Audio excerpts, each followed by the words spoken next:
Now we're going back to the Barclays story. News from the city on reaction to all of that. Here's Adam. Thank you very much indeed, Martin Simon. Right, let's get more on that now with Chris Roebuck from Cass Business School. Chris, we've been hearing so much this morning about Bob Diamond and about his resignation. Was he pushed? Did he go? What do you think? I think it got to the point where it was a combination of things. You know, there were plenty of people who didn't like Mr. Diamond. He's a very out-and-out American investment banker, which doesn't fit with some people in this country. So they wanted him to go. There was political pressure building up. And obviously people in Barclays were worried about the impact on the franchise. But let's be fair, you know, the chairman went yesterday, and we're now in a position where the chief executive has just gone. And that was a chief executive that took Barclays up the global rankings and turned it into a truly global powerhouse. If I was a Barclays shareholder now, I would be a bit worried. We're almost all involved in the British banking system, and it's a troubled system at the moment, isn't it? How much trust is it losing?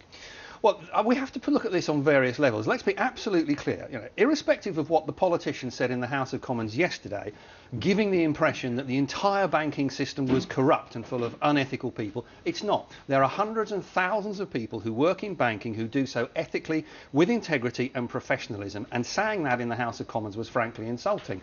What we're talking about with this LIBOR thing, probably about 200 people across 20 global banks across the entire world. So in terms of percentages for that population, there are probably more dodgy MPs than there are dodgy bankers. But nevertheless, those small number of people who affect the LIBOR rate have affected the reputation of what was for centuries the most respected bit of the British business establishment. Absolutely. If you go back to the good old days of the city, my word is my bond, still the motto of the stock exchange, British banking set the standards.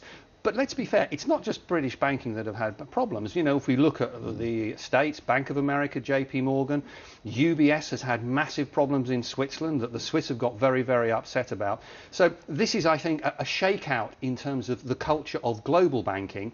And if we make a distinction from those who work in retail or private banking or asset management, there are a very, very few people at the top of investment banking who got the attitude, because of deregulation, that making money is the most important thing, not making money ethically. OK, Chris Roebuck, many thanks. Thanks.